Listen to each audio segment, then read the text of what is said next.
ہے کہ جو عام طور پر لوگ فجر سے کچھ دیر پہلے جاگ گئے اذان سے اور جلدی سے 8 نفل پڑھ لیے، یہ تہجد نہیں ہے، یہ تو فجر کا ضمیمہ بنا لیا۔ ہر نوافل ہے، عبادت ہے، اس کے بھی جو اس کے برکات ہیں وہ ظاہر ہوں گے، جو اس کا ثواب اور اجر ہے اللہ دے گا۔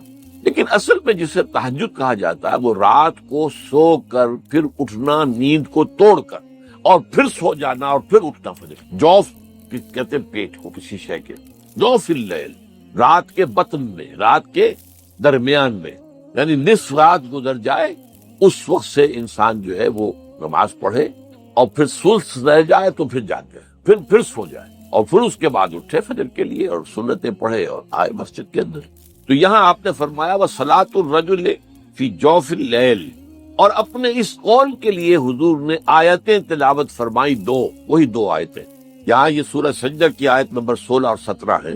تتجافا جنوبہم عن المضاجع، اللہ تعالیٰ اپنے خاص محبوب بندوں کی یہ صفات بیان کر رہا ہے کہ ان کے پہلو اپنے بستروں سے علیحدہ رہتے ہیں، رات کے وقت جاگتے، بستر پر لیٹیں گے تو سو جائیں گے۔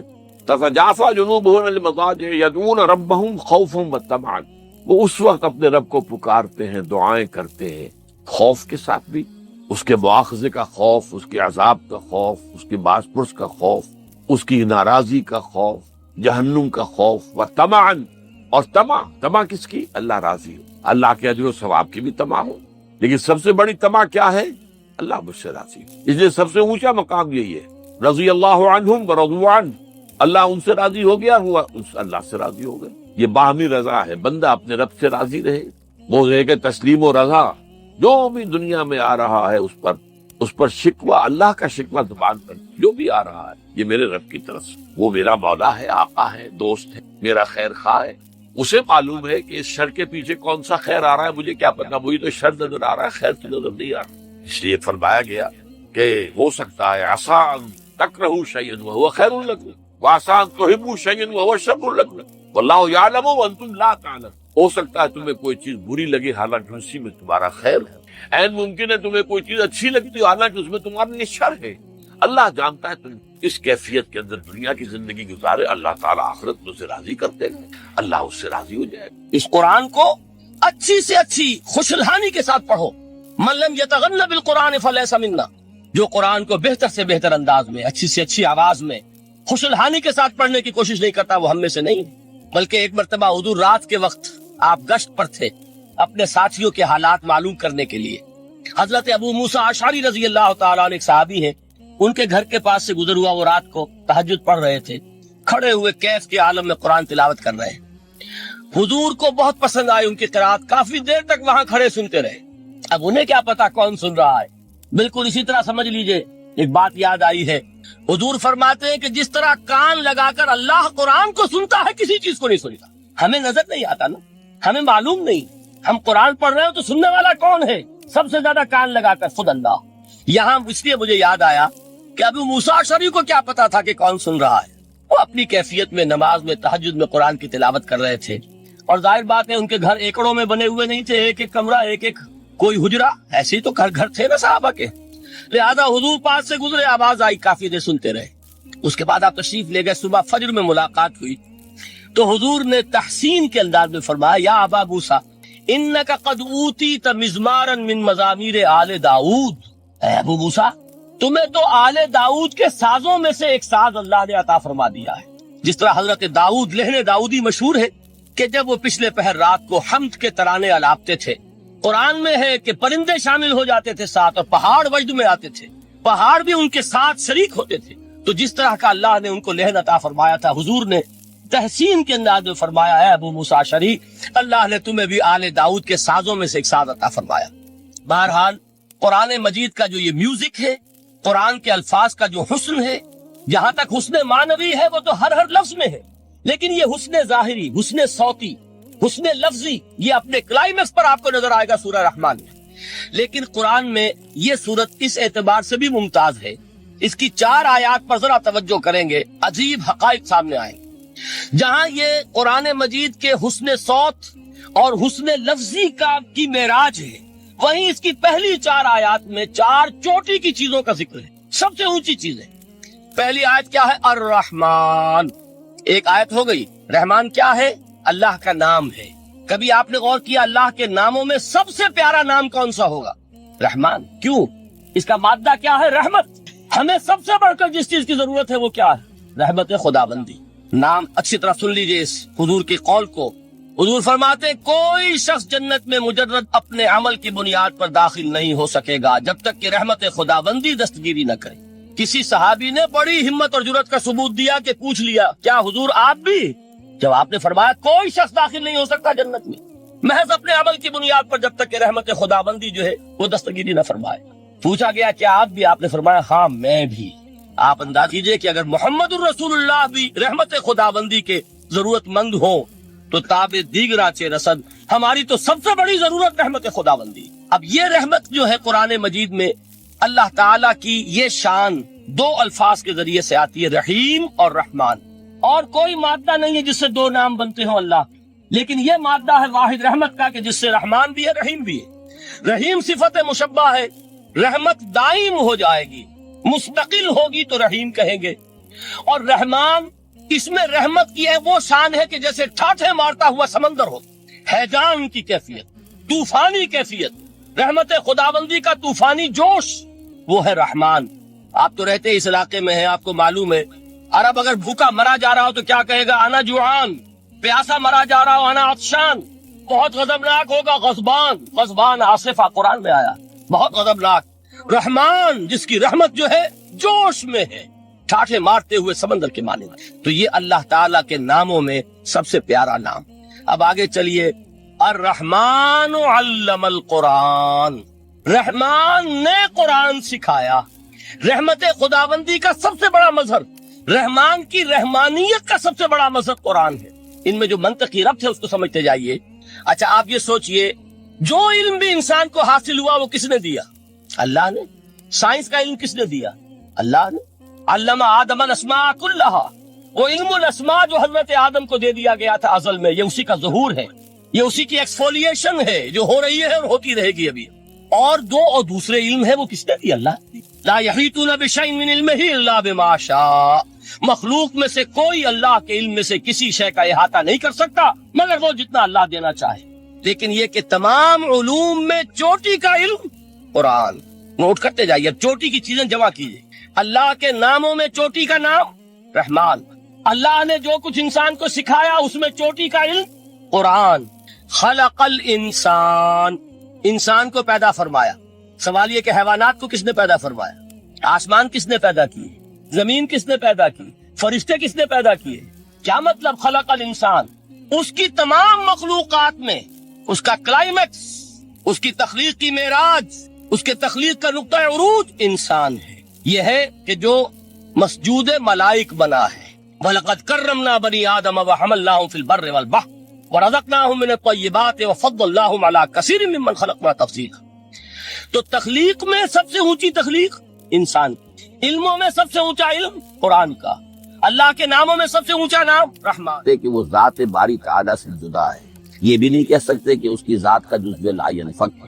کچھ اسی طرح کا تعلق ہے قرآن مجید کا ذات باری تعالیٰ کے ساتھ. لیکن یہ مسئلہ قرآن مجید میں خود بیان ہوا اور سورہ حشر کی آیت میں تو یہ فرمایا گیا، اللہ تعالیٰ نے اپنے اس کلام کی عظمت کو یوں بیان کی، وہ عظمت کما ہیا جیسے کہ وہ فی الواقع ہے، اور جس کا کہ گویا کہ پورا ادراک ہمارے لیے اپنی بہت سی محدودیتوں کی وجہ سے ممکن نہیں.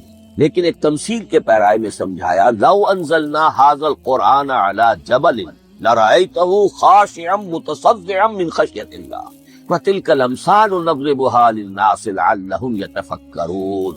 اگر ہم نے اس قرآن کو کسی پہاڑ پر اتار دیا ہوتا تو تم دیکھتے کہ وہ دب جاتا اور پھٹ جاتا اللہ کے خوف سے. اور یہ مثالیں ہیں جو ہم لوگوں کے لیے بیان کرتے ہیں تاکہ وہ غور کریں، تدبر کریں، سمجھیں. ما لا یدرک کلہ لا یترک کلہ. اگرچہ بتمام و کمال عظمت قرآن کا فہم ان کے لیے ممکن نہیں ہے، کسی درجے میں تو کچھ انعکاس اس کا ہو جائے، کچھ اندازہ ہو جائے، انسان اپنی ذہنی سطح کے اعتبار سے اس کی مناسبت سے کسی درجے میں عظمت قرآن کا اندازہ کر لے تو اللہ تعالیٰ کے ان الفاظ کو سامنے رکھے کہ لو انزلنا ھذا القرآن علی جبل لرأیتہ خاشعا متصدعا من خشیۃ اللہ.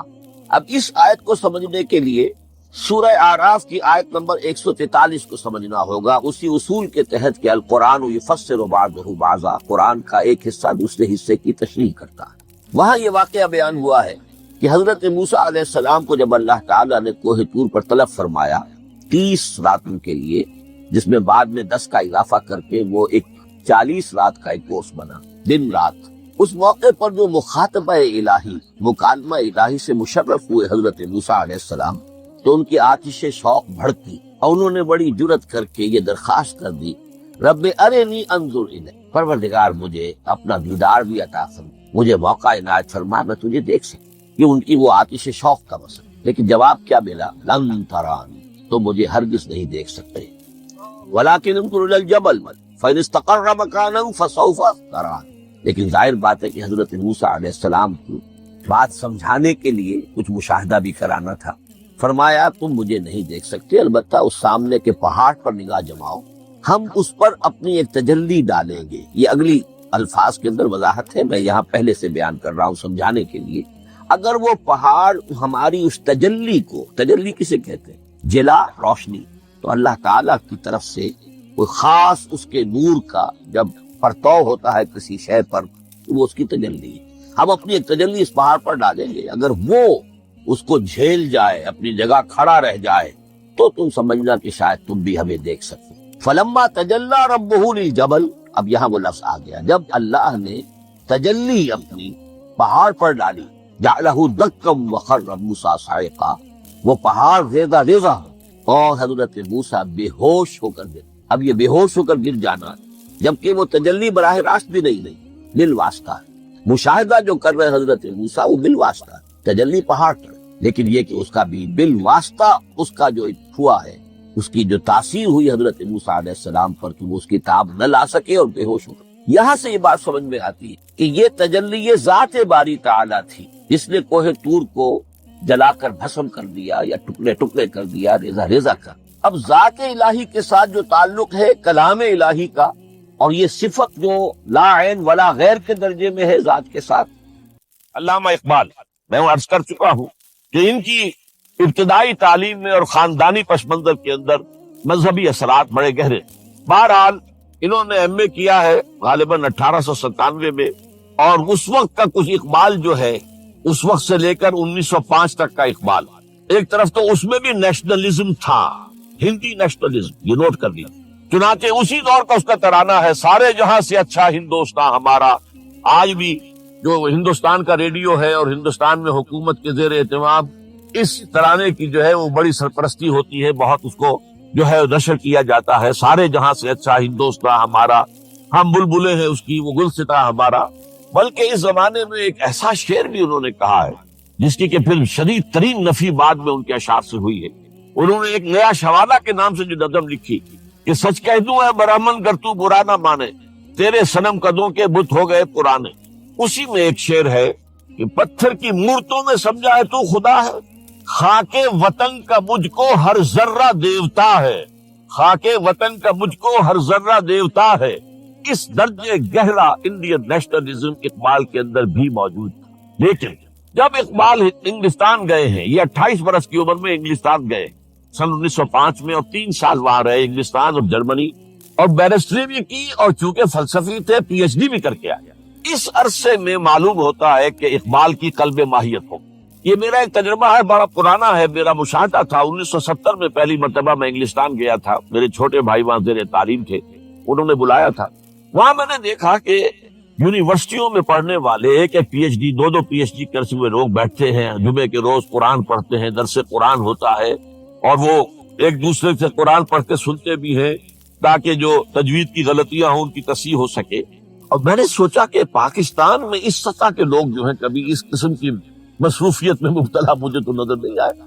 تو اس کا مجھے ایک اصل میں تجزیہ میرا یہ تھا کہ جن لوگوں کی بنیادی تربیت میں اور خاندانی اثرات میں مذہب کا ایلیمنٹ موجود ہوتا ہے، چاہے وہ ہندوستان میں رہتے ہوئے وہ زیادہ ظاہر نہ ہو، نمایاں نہ ہو، اس کے آثار سامنے نہ آئے، لیکن جب وہ ایک مخالف ماحول میں پہنچتے ہیں، اس مخالف ماحول میں ان کے اندر کا وہ چنگاری ان کی جو ہے وہ شعلہ بن کر بھڑکتی۔ چنانچہ یہ معاملہ میں نے پھر بعد میں امریکہ میں بھی دیکھا، ہر جگہ دیکھا ہے کہ وہاں 2 نتیجے ہوتے ہیں، یا تو یہ کہ ایک آدمی ڈاؤن دی ڈرین گیا تو وہاں کی تہذیب میں رگا گیا شراب اور یہ اور وہ اور رقص اور سب یہ ساری چیزیں آ گئی. اور یا پھر جو بچ گیا جس کے اندر دین کا کوئی حمیت کا شائبہ تھا وہ پھر بھڑکتا ہے, پھر وہ ایکٹیوسٹ ہوتے ہیں, وہ کام کرتے ہیں. لہذا یہ معاملہ جو ہے قائد علامہ اقبال کے ساتھ پیش آیا اور خود انہوں نے کہا بھی ہے مسلمان کو مسلمان کر دیا طوفان مغرب نے. وہاں سے جب یہ واپس آئے ہیں تو اب نوٹ کیجئے 1908 سے 1930 تک یہ جو 22 برس ہے علامہ اقبال نے کیا کیا نوٹ کیجئے. وہ آپ جانتے بھی ہیں, میں صرف گنوا رہا ہوں. اسلام کے نظام فکر اور فلسفہ اور حکمت کو بیان کیا اپنی شاعری کے ذریعے سے بھی, اپنی نثر کے ذریعے سے. قرآن کی ایک نہایت جدید اور بہت عمدہ تفسیر, اگرچہ تفسیر کے نام سے آپ کو کہیں تفسیر اقبال نہیں ملے گی, لیکن کلام اقبال خود تفسیر ہے. وہ دعویٰ کرتا ہے کہ میرے پیغام میں سوائے قرآن کے کچھ نہیں. در دلم آئی نئے بے جوہر است ورب حرفم غیر قرآن مزمر است پردہ ناموس فکرم چاک کن ای خیابہ راز خارم پاک کن. یہ مناجات بحضور سرور کائنات صلی اللہ علیہ وسلم وہ کہتے ہیں کہ اے اللہ کے نبی, اللہ کے رسول, اگر میرے پیغام میں کہیں قرآن کے سوا کوئی شے شامل ہو گئی ہے میری شاعری میں تو آپ میرے فکر کا پردہ چاک کر. روز محشر خار و رسوا کن مرا, اور قیامت کے دن مجھے ذلیل و خوار کیجیے گا, اور بے نصیب از بوسہ پاک کن مرا, اور مجھے اپنی قدم بوسی سے محروم کر دیں. یہ بات کہہ رہا ہے, اس کا دعویٰ ہے, اس نے جو کچھ کہا قرآن سے کہا. اس کی شاعری جو ہے میرے نزدیک, اور میں نے تو اپنی جو سورسز گنوائی ہیں کہ میں نے جو قرآن مجید کا فکر یا سوچ جو بھی آپ اسے کہیں جو تھوڑا بہت مجھے میسر ہوا ہے, ان میں نے 8 اشخاص کو نمایاں طور پر بیان کیا ہے. 4 یہ ہیں دو کے جوڑے, 2 ابوین ہیں ابو الکلام ابو العلا مودودی, ابو الکلام آزاد. 2 دکترین ہیں ڈاکٹر اقبال ڈاکٹر رفیع الدین. 2 شیخین ہیں شیخ الہند مولانا محمود حسن جن کا ترجمہ ہے قرآن مجید کا, اور اس پر حواشی ہے شیخ الاسلام شبیر احمد عثمانی. 2 ہی عین مولانا فراہی اور مولانا اصلاحی جنہوں نے قرآن مجید کے مضامین کے اندر جو اندرونی نظم ہے اسے واضح کیا. علامہ اقبال میری ایک بہت بڑی سوچ, بلکہ سب سے زیادہ گہرا اثر مجھ پر جو ہے بچپن سے جو ہوا ہے وہ تو علامہ اقبال کا ہے. 5ویں جماعت کا طالب علم تھا جب ان کا یہ شعر میرے ذہن میں کہیں چپک کر رہ گیا ہے, جواب شکوہ کا. وہ زمانے میں معزز تھے مسلمان ہو کر اور تم خار ہوئے تاریخ قرآن ہو کر. پھر علامہ اقبال نے مغربی فکر پر شدید تنقید, بہت بڑا ناقد, اور خاص طور پر مغربی تہذیب جو ہے اس کی نفی. یہ سارا کام کیا, اور اس سب سے بڑھ کر وہ تجدید ملت اسلامی کا علمبردار مرکز سامنے آیا. اس نے خوشخبری دی کہ دنیا میں اسلام کے غلبے کا دور آنے والا ہے. ملت اسلامیہ جو اس وقت دبی ہوئی ہے, پسی ہوئی ہے, پوری دنیا میں پامال ہے. آپ کو معلوم ہے کہ پہلی جنگ عظیم کے بعد کیا صورت ہو گئی تھی. سلطنت عثمانیہ کے جب دھجیاں بکھیر دی گئی اور کولونیل امپیریلزم جو ہے پورے عالم اسلام پر حکمران تھا, پورا عالم اسلام جو ہے محکوم. اگرچہ یہ دبے ہوئے ہیں, پسے ہوئے ہیں, گرے ہوئے, لیکن ان کا دوبارہ غلبہ ہوگا, یہ ابھریں گے. ملت اسلامیہ کی تجدید ہوگی, اسلام کی نشت ثانیہ ہوگی, اسلام کے روشن مستقبل کے مبشر بن کر علامہ اقبال سامنے آئے. اور ایک اور جو بہت بڑا کام کیا وہ وہی وطنی قومیت کی شدید نفی, بلکہ شدید کا لفظ بھی کافی نہیں ہے, شدید ترین نفی کی. اس لیے کہ اس وقت وطنی قومیت جو ہے اس وقت مسلمانوں کو اپنے اندر انگلف کرنے کے لیے پوری قوت کے ساتھ زور لگا رہی.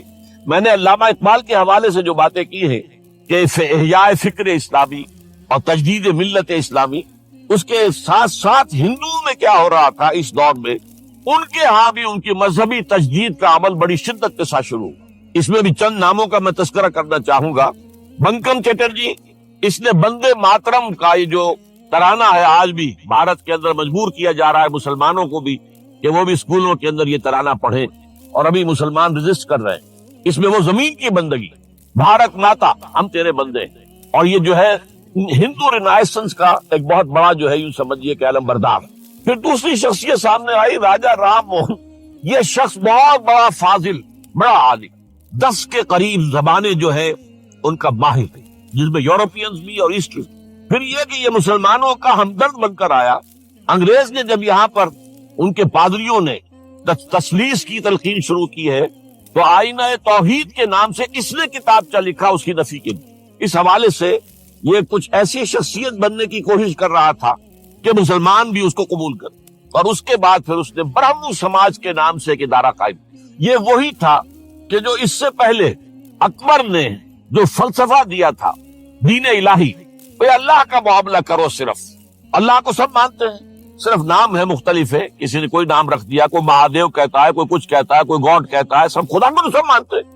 یہ جو رسالت کا معاملہ ہے اور شریعت کا معاملہ ہے، یہ فساد کی جڑ۔ رسالت کی بنیاد پر شریعتیں مختلف، عبادتیں مختلف، ذرا اس کو پیچھے ڈالو۔ تو دین اکبری یا دین الہی اس کا نام تھا۔ اس کے اندر بھی در حقیقت کوشش یہ تھی کہ تمام مذاہب کو ایک ہاون دستے میں ڈال کے اور اس کو کوٹ کے اور چھان پیس کے ایک صفوف بنا کر ایک کامن مذہب ہندوستان کا وجود میں لایا جائے۔ بہرحال اس وقت اللہ تعالیٰ نے کھڑا کیا ہے حضرت مجدد الفسانی رحمۃ اللہ علیہ کو، کہ جنہوں نے اس فتنے کی سرکوبی کی۔ اس نے بھی مجلس اسدی کے نام سے ایسا ہی ادارہ شروع کیا، اور یہ گویا کہ ٹھنڈی چھری کے مانند، اس لیے کہ اسلام کا دار و مدار تو رسالت پر ہے۔ بقول اقبال بمصطفیٰ برسا خویش را کے دی ہماؤست، اگر بہول نہ رسیدی تمام بول آبیست۔ اسلام کا تو سارا معاملہ، دین جو ہے اس کا سارا جو دار و مدار ہے وہ رسالت پر ہے، نبوت پر ہے، اسی پر شریعت کا سارا دار و مدار ہے۔ رسالت سے کاٹ دیجئے، حدیث سے کاٹ دیجئے، سنت سے کاٹ دیجئے، تو پھر قرآن کو پھر موم کی ناک بنا کر جو چاہیں آپ تعبیر کر لیں، جو چاہیں تشریح کر لیں، جدھر چاہیں اسے موم کی ناک کی طرح بوڑ کر لے جائیں۔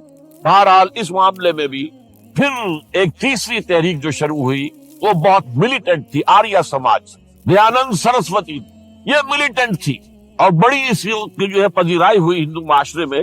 انہوں نے کھل کر یہ کہا کہ ہندوستان صرف ہندوؤں کا ملک ہے، یہاں مسلمانوں کے لیے کوئی جگہ نہیں، لہذا یا ہندو ہو جائیں مسلمان اور یا پھر یہاں سے ہجرت کر جائیں۔ کھل کر آریہ سماج، اسی کے تحت پھر مہاسبھا بنی، اسی کے تحت RSS، انتہائی ملیٹنٹ آرگنائزیشن جو ہے ہندوؤں کی، یہ سب جو ہے دیانند سرسوتی کا۔ یہ اسی طریقے سے پھر شدی کی تحریک شروع ہو چکی تھی، ریکلیم کرو مسلمانوں کو، یہ ہم ہی میں سے تھے، ان کے آباء و اجداد کہیں جو ہے مسلمان ہو گئے، انہیں واپس لو۔ چنانچہ راجستھان کے علاقے میں جہاں بڑی جہالت تھی، مسلمانوں میں علم نہیں تھا، بس کہیں بزرگوں کے کسی زیر اثر فیض سے، کسی صوفی کے، وہ اسلام تو لے آئے لیکن تربیت کا کوئی انتظام ہوا ہی نہیں، مسلمان حکومتوں نے کیا ہی نہیں، کچھ بھی نہیں کیا۔ تو نتیجہ یہ نکلا کہ بڑے پیمانے پر شدی کی تحریک ہو رہی تھی۔ میوات کے علاقے میں بڑی تیزی کے ساتھ مسلمان جو میو تھے وہ ہندو ہو رہے، اسی پر تحریک اٹھائی ہے مولانا الیاس رحمت اللہ علیہ نے۔ ان کا مقابلہ کرنے کے لیے، اس تحریک کا، اس سنی کی تحریک کا مقابلہ کرنے کے لیے یہ تبلیغی جماعت کا نظام بنایا تھا کہ بس 6 باتیں لو اور جاؤ، دیہات میں جاؤ، چنے لے کر گڑ لے کر جاؤ، کسی کا کھانا نہ کھاؤ، اپنا کھانا کھاؤ، کوئی تنخواہ نہیں، اور دین کی تبلیغ کرو۔ یہ نظام ان کا در حقیقت اسی سنی کی تحریک کے جواب میں شروع ہوا۔ پھر سنگتن کی تحریک شروع ہوئی کہ ہندوؤں کو سب کو جمع کر لیا جائے۔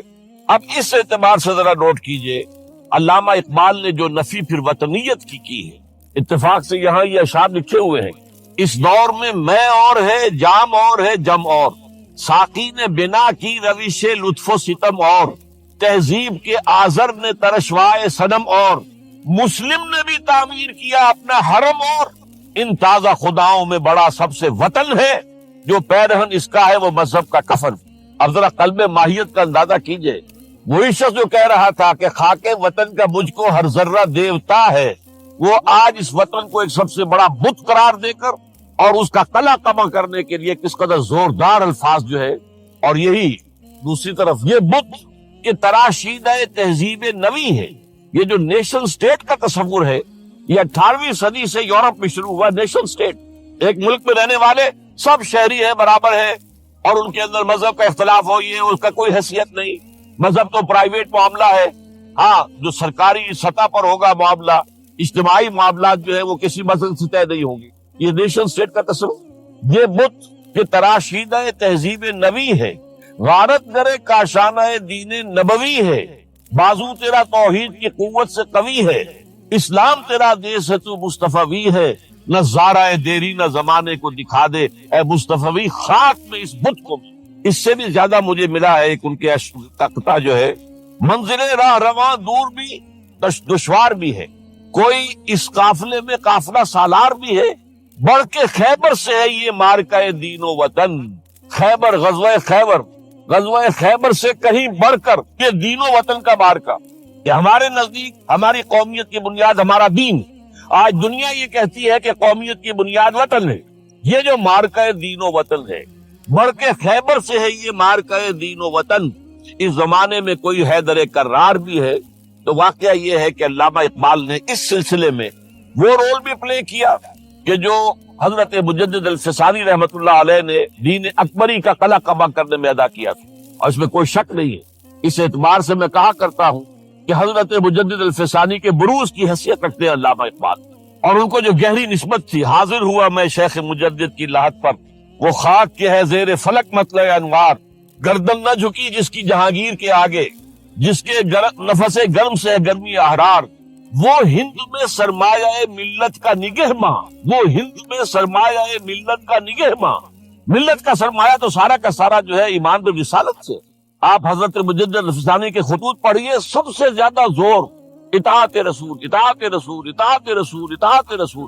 جس کی جڑ کاٹنے کی کوشش کی تھی دین الہی کے ذریعے سے اکبر نے، اس کو دوبارہ مستحکم کیا ہے وہ مجدد الفسانی رحمت اللہ علیہ۔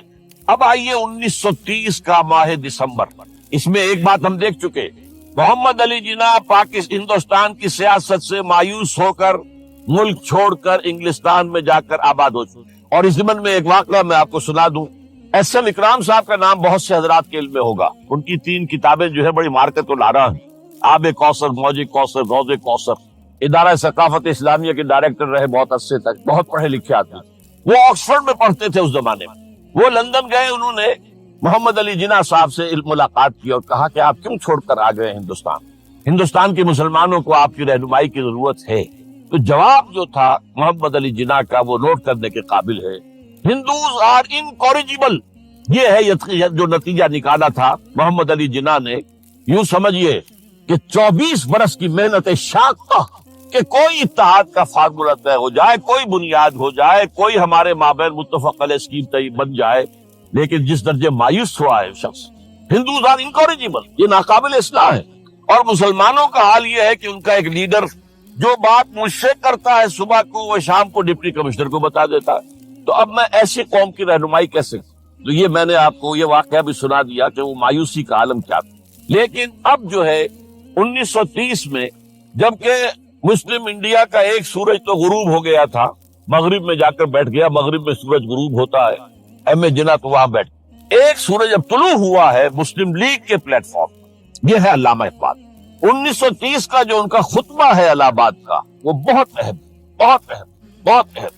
ایک تو یہ کہ انہوں نے اپنی شاعری کے ذریعے سے وطنیت کی جو نفی کی تھی اور مسلم قومیت کا جو اثبات کیا تھا، اسے ایک فلسفیانہ انداز میں، سوشیولوجی، عمرانیات کے مسلمہ اصولوں کی روشنی میں جس طریقے سے مدلل بیان کیا ہے، اس اعتبار سے وہ ایک بہت قیمتی دستاویز ہے۔ لیکن اس کے ساتھ ہی انہوں نے ایک تجویز پیش کی، اور یوں بھی کہیے کہ ایک پیشن گوئی کی۔ وہ پیشن گوئی یہ تھی کہ ہندوستان کے شمال مغرب میں ایک مسلمان ریاست قائم ہوگی، اور پھر یہ بھی کہا میں مطالبہ کرتا ہوں کہ وہ قائم ہو۔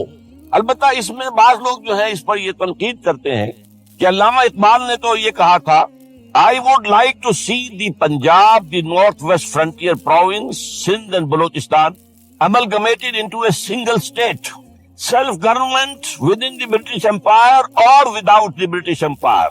The formation of a consolidated Northwest Indian Muslim state appears to me to be the final destiny of the Muslims, at least of Northwest India. اس میں اعتراض یہ کیا جاتا ہے کہ علامہ اقبال نے تو ہندوستان کے اندر برطانیہ کے حکومت کے اندر کے لیے تجویز دی تھی، لیکن یہ بات غلط ہے۔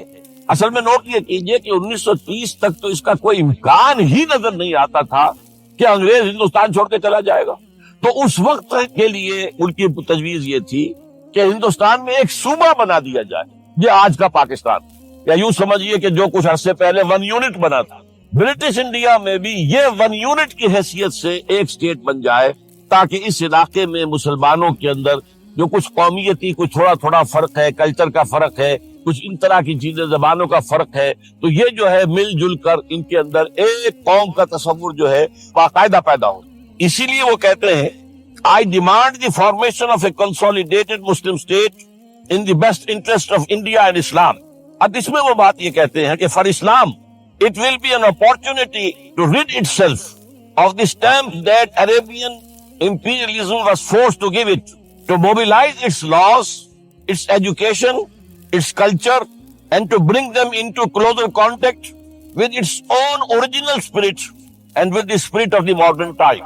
وہ کہتے ہیں کہ اگر ایسا ہو گیا، ایک تو یہ کہ ڈیسٹنی ہے، ہوگا رہے گا، شمال مغربی ہند کے اندر ایک مسلمان ریاست قائم ہو کر رہے گی، اب یہ پروفیسی بھی تھی، پیشن گوئی، اور یہ بھی کہ میں مطالبہ کرتا ہوں، ایک تجویز بھی تھی، لیکن اس کا جو اصل عنصر ہے، جو میرے نزدیک جو انقلابی حصہ ہے، جہاں تک ہندوستان کی جو تقسیم کا معاملہ ہے، یہ اور بھی بہت سے لوگوں کی طرف سے یہ باتیں آتی رہی تھی، میرے پاس یہاں پہ 14 نام لکھے ہوئے ہیں جنہوں نے ہندوستان کی تقسیم کا تذکرہ کیا، لیکن جس انداز میں، جس پلیٹ فارم پر آل انڈیا مسلم لیگ کا جو اینوئل سیشن ہے اور اس میں صدر کی حیثیت سے خطبہ دے رہا ہے ایک شخص، تو یہ حیثیت جو ہے یہ بہت نمایاں، اور اس میں جس انداز میں بات کہی گئی ہے اس میں جو ایک پازیٹو عنصر ہے، اگر ایسا ہو گیا ایک نارتھ ویسٹ آف انڈیا میں مسلمان ریاست قائم ہو گئی تو ہمیں ایک موقع مل جائے گا کہ عرب امپیریلزم، اب نوٹ کیجیے، عرب امپیریلزم سے مراد کیا ہے؟ عربوں کا دور ملوکیت، اس سے پہلا کیا تھا؟ خلافت راشدہ، اصل اسلام، دور بنو امیہ تو اصل اسلام نہیں تھا، حکومتی سطح پر تو بالکل اسلام نہیں تھا، وہی دور ہے جس میں کہ سانحہ کربلا ہوا ہے، واقعہ ہرہ ہوا ہے، ظلم کی انتہا ہوئی ہے، سینکڑوں تابعین کو حجاج ابن یوسف نے شہید کیا ہے، اس کو حدیث کے اندر بھی کہا گیا ہے ملکن اعظم، کاٹ کھانے والی ملوکیت۔ اس کے بعد جو ہے دور آیا ہے بنو عباس کا، وہ محل بنے ہیں شاندار، جو ہے جو بھی بادشاہوں کے ہاں ہوتا تھا وہ سارا کا سارا معاملہ آیا ہے۔ تو اب دنیا اسلام کو ان کے آئینے میں دیکھتی، وہ سمجھتی ہے یہ اسلام ہے، لہذا اس میں تو کوئی شے ایسی نہیں ہے جو اٹریکٹ کر سکے، جو کسی قوم کو اسلام کی طرف جو ہے وہ کھینچ سکے۔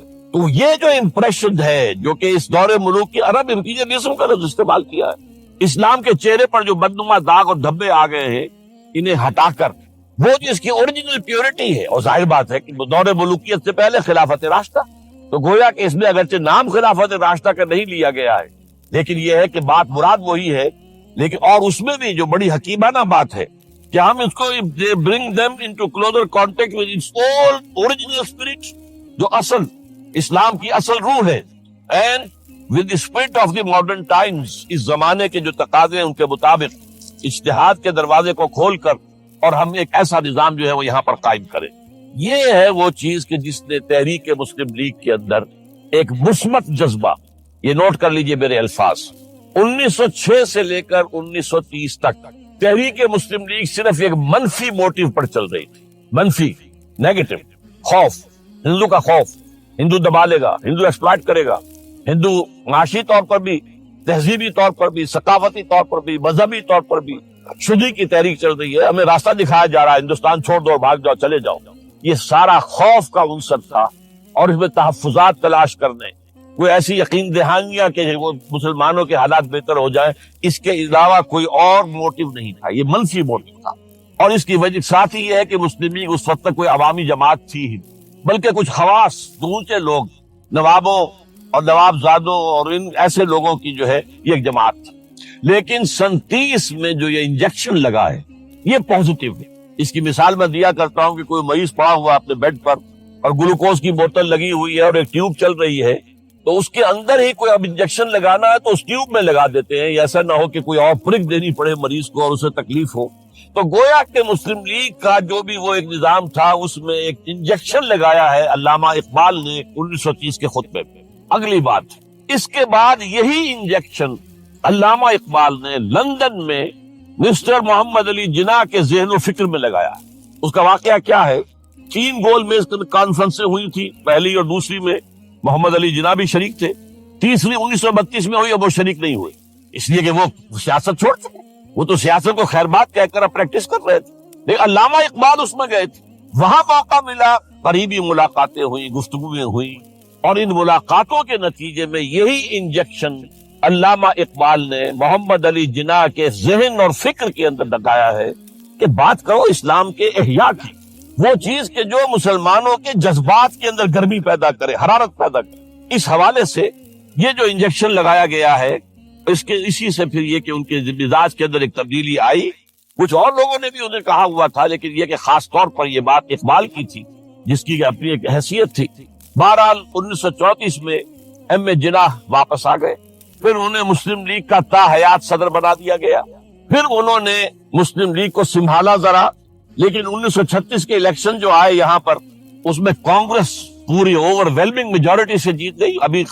ابھی محمد علی جناح کو موقع ملا ہی نہیں تھا کہ ابھی مسلم لیگ کو سنبھال سکتے، اور ان جو وزارتیں بنی تھی اس دور میں کانگریس کی، انہوں نے جو سلوک مسلمانوں کے ساتھ کیا، جو مظالم ڈھائے، جو انہیں دبایا اور ان کے حقوق کو پامال کیا، اس سے وہ نیگیٹو جو ایک موٹیو تھا وہ بھی اور قوی ہو گیا۔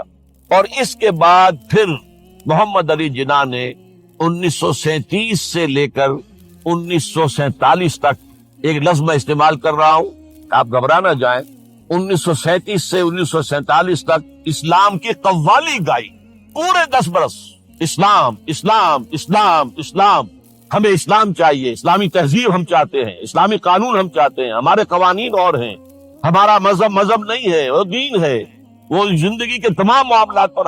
یہ جو ہے میں قوالی اس لیے کہہ رہا ہوں کہ قوالی میں تکرار ہوتی، جس تکرار کے ساتھ یہ اب اس موقع پر آ کر محمد علی جناح قائد اعظم بن، مسلمانوں کے دلوں کی بات، اقبال نے جو ولولہ پیدا کر دیا تھا، ایک ولولہ تازہ دیا میں نے دلوں کو، لاہور سے تا خاک بخارا اور سمرقند، وہ جو ولولہ تھا، جو غلغلہ تھا، اب محمد علی جناح کی زبان سے جب وہ بات آئی ہے تو یہ مسلمانوں کے دل کی آواز تھی، ان کی روح کی پکار تھی۔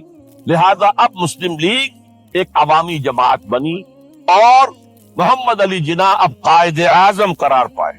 اب اس معاملے میں میں چاہتا ہوں ذرا، کیونکہ یہ بات نئی سی ہوگی، میرے اس تجزیے کے روح سے نظریہ پاکستان اسلام اور اسلام کا احیاء خلافت راشدہ کے مفہوم اور اس کا خالق اقبال ہے، اس میں کوئی شک نہیں، قائد اعظم تک بھی یہ بات پہنچانے والا اقبال ہے، اور پھر اسی پر قائد اعظم نے عمل کیا ہے۔ تو اس چیز کو بہت سے لوگ جو ہیں آسانی کے ساتھ تسلیم نہیں کریں گے، لیکن میں یہ چاہتا ہوں کہ خود قائد اعظم نے علامہ اقبال کے بارے میں جو کچھ کہا ہے اس کی 2 کوٹیشنز آپ کے سامنے رکھنا۔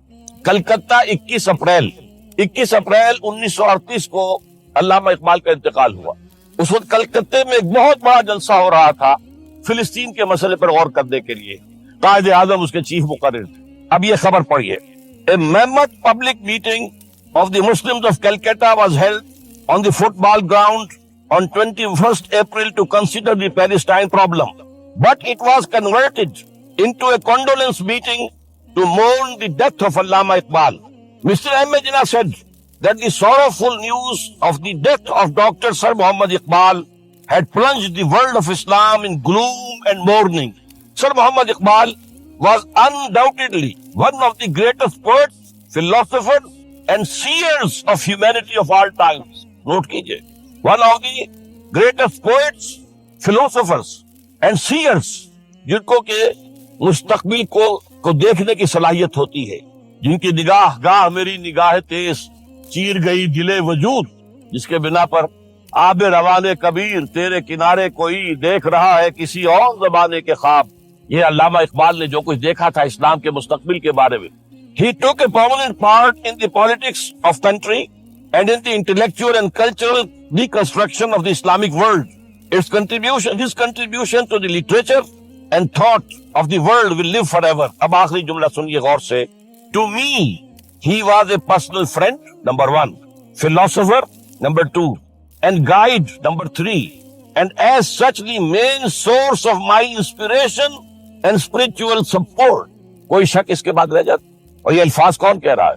یہ محمد علی جناح ہے، لفاظ آدمی نہیں ہے وہ کوئی شعلہ بیان خطیب جو الفاظ جو ہیں اس کے ابار لگا دے، نہیں، جو ایک ایک لفظ، وکیل، بہت بڑا وکیل، ایک ایک لفظ جو ہے تول کر بولنے والا، انہیں کیا کرا خود تسلیم کی۔ دوسرا میں اور دے رہا ہوں، یہ سن 40 میں اقبال ڈے منایا گیا تھا۔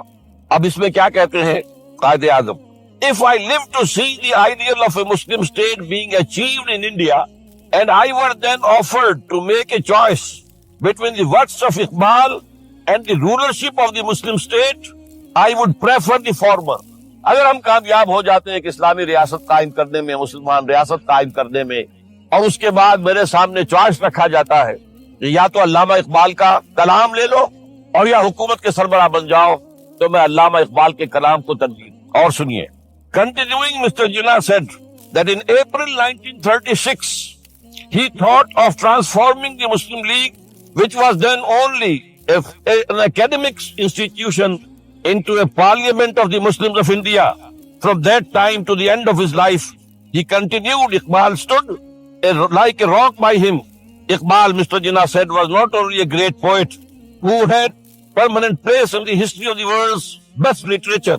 He was a dynamic personality who during his lifetime made the greatest contribution towards rousing and developing of Muslim national consciousness.